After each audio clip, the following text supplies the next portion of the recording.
உபாகமம் 1 அதிகாரம் 11 நீங்கள் இப்பொழுது இருக்கிறதை பார்க்கிலும் 1000 மடங்கு அதிகமாகும். கர்த்தர் உங்களுக்கு சொல்லியபடியே உங்களை ஆசீர்வதிப்பாராக. மிகுந்த அன்புக்கும் பாசத்திற்கும் உரிய கிறிஸ்துவின் பிள்ளைகளே, நீங்கள் இப்பொழுது இருக்கிறதை பார்க்கிலும் 1000 மடங்கு அதிகமாகி ஆசீர்வதிக்கப்படுவீர்கள் என்று உங்கள் ஆண்டவர் ஆசீர்வதிக்கிறார்.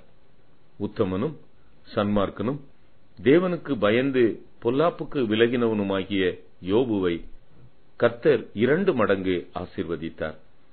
கிழக்கத்தி புத்திரர் எல்லாரிலும் பெரியவனாயிருந்த யோபுக்கு 2 மடங்கு ஆசீர்வாதம் அவனை கிழக்கு மேற்கில் இருக்கிற புத்திரரில் பெரியவனாக்கி இருக்கும்.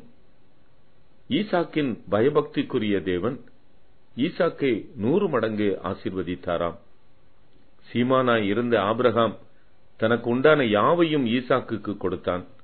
அதைவிட 100 மடங்கு கர்த்தர் அவனை ஆசீர்வதித்தார். அவன் வர வர விருத்தி அடைந்து மகா பெரியவனானானாம்.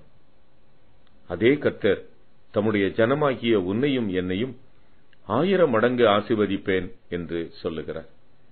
ஏழை பிள்ளைகளாகிய நம்மை உயர்த்த 1000 மடங்கு ஆசீர்வாதம் அவசியமாயிருக்கிறது. நாம் கிறிஸ்துவை அறியாத நாட்களில் நம்மிடத்தில் குறைவு, போதாமை, கடன், பலவீனம், மதியினம் போன்றவைகள் நம்மை வாழ விடாமல் பொறுமிக் கொண்டே இருக்க செய்தது.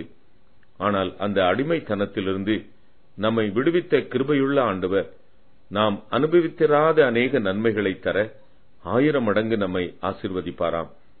நாம் அனுபவிக்கிறதற்கு சகலவித நன்மைகளையும் சம்பூரணமாய் கொடுக்கிற ஜீவனுள்ள தேவன் பேரில் நம்பிக்கையாயிருப்போம். 1000 மடங்கு ஆசீர்வதிக்கப்படுவோம். ஜெபம். அன்பும் கிருபையும் உள்ள ஆண்டவரே, சிறுமைப்பட்டவனின் நம்பிக்கை ஒருபோதும் கெட்டுப்போவதில்லை. என்னையும் ஆசீர்வதியும். ஆமென்.